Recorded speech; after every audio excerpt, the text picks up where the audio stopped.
10 pour devenir copywriter en moins de 6 mois. Et là, on est de retour. On est de retour. Hier, c'était le jour off. Et là, je suis de retour, mec. Je viens de faire une séance, une big séance de muscu tout à l'heure. Et je suis de nouveau déter. J'ai de nouveau le. Je vais tout niquer. Je vais tout niquer. Parce que tout à l'heure, j'ai fait un appel avec un client. Donc, le client que j'ai rencontré. Dans ma vidéo, j'ai presque réussi le défi. J'explique comment j'ai rencontré. Et ce client-là, je lui ai vendu mon offre aujourd'hui. Je lui ai proposé mes services pour 2000 euros. Et honnêtement, c'est quelque chose de proposer ces services pour 2000 euros. Genre, dire à un client, ça sera 2000 euros. Genre, quand t'es pas habitué, c'est quelque chose. Faut faire un travail sur ses croyances. J'ai fait des trucs pour ça, tu vois. J'ai fait des affirmations. Et honnêtement, ça m'a aidé.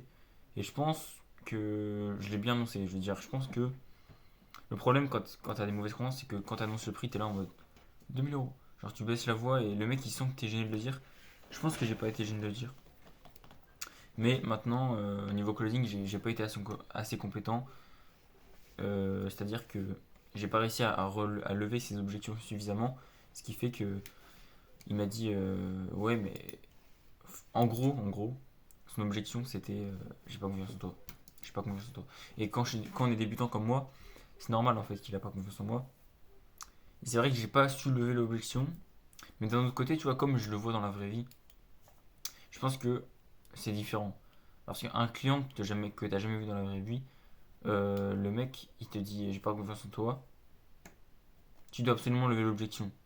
Alors que lui, il m'a pas dit mot pour mot ça, mais en gros, il avait pas confiance en moi.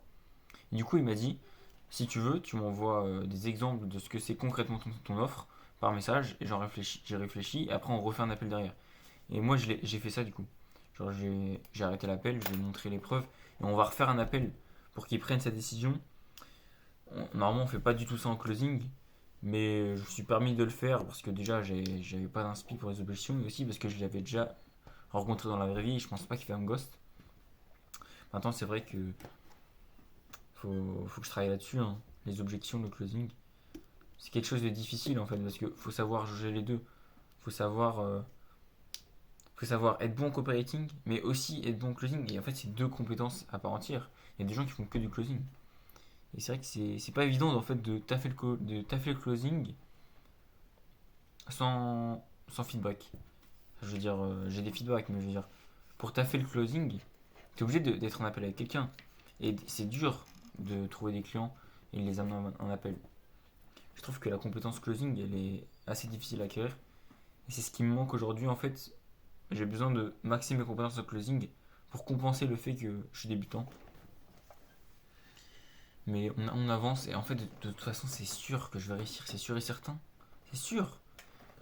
Maintenant, le là où voilà, c'est un peu le défi quoi. C'est est-ce que je vais réussir en 6 mois? Moi, je pense que oui. Mais c'est sûr que je vais réussir de toute façon. C'est sûr que je vais partir à faire du monde, c'est sûr. Donc là, je t'avoue que j'ai pas d'idée. Là, je te raconte un peu ma vie, donc c'est vrai que aujourd'hui, donc je me suis levé. Déjà, j'ai raté mon réveil, c'est pas ouf. Ça. En fait, mon problème, c'est que j'ai trop de mal à me lever. Mais une fois que je suis me lever, j'ai du mental. Mais du coup, après, ça dépend des jours. Je sais que demain, je vais me lever. Ça va le faire. Mais du coup, ça fait que demain. Ça fait que aujourd'hui, du coup, je me suis levé un peu trop tard. J'ai taffé 4 heures ma, ma VSL. Donc, VSL, c'est quoi? C'est une publicité. Pendant 4 heures, j'ai taffé le script, j'ai relu le script de publicité qui n'allait pas en fait. Mon coach m'a dit que c'était de la merde, du coup je dois la refaire. C'est de la merde pourquoi? Parce que c'est pas adapté à l'avatar client, pas adapté au client.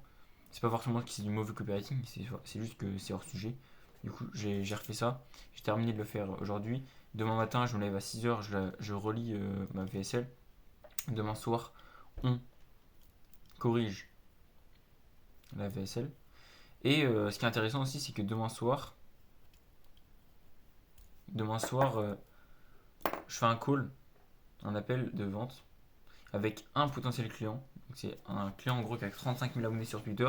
J'ai fait pas mal de calls avec lui, d'appels avec lui et il est vraiment bonne vibe. C'est un mec qui vient du sud. Il doit avoir, je sais pas, 35 ans, 40. C'est vraiment un bon mec. Euh, je lui ai fait une landing page gratuitement. C'est facile à faire. Je vais lui montrer demain. Et en fait, pourquoi je ramène mon coach dans l'appel avec lui? Tout simplement parce que ce mec-là, il a une audience, c'est-à-dire que il fera des ventes. Si je l'aide, c'est sûr qu'il fera les ventes. Il a une audience, c'est un mec qui a des valeurs, c'est un super mec. Mais le problème, c'est qu'il a un énorme tabou de l'argent et qu'il a peur de passer pour un arnaqueur devant son audience. Du coup, il procrastine le lancement de son offre. Et moi, ça va pas parce que je peux pas bosser avec lui s'il fait pas d'argent. Parce que pour qu'il me donne de l'argent, il faut qu'il en gagne.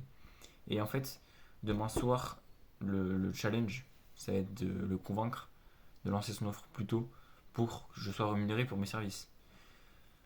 Mais bon, en vrai, j'ai un bon pressentiment. Parce que mon coach, c'est quelqu'un de très chaud. Le mec, c'est quelqu'un de bonne vibe. Il y a un truc à faire. Il y a un truc à faire. J'espère rien. Parce qu'il faut pas rêver.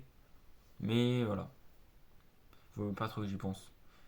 Et du coup, demain, pour raconter un peu ma vie, c'est ma rentrée dans ma nouvelle école. Parce que j'ai quitté mon BTS pour aller dans une école de web marketing où honnêtement, on branle pas grand chose quoi. Enfin, on branle pas grand chose. On taffe, mais c'est juste que vu que je fais du business, bah j'ai de l'avance, tu vois. Et du coup, vraiment, je pense demain, genre, c'est à la rentrée, on va peut-être faire des cours et tout. Mais tu vois, pendant les cours, moi je fais la prospection, tu vois. Mais du coup, c'est cool ça. De toute façon, je sais pas si. Je sais pas si je vais rester longtemps dans cette école-là.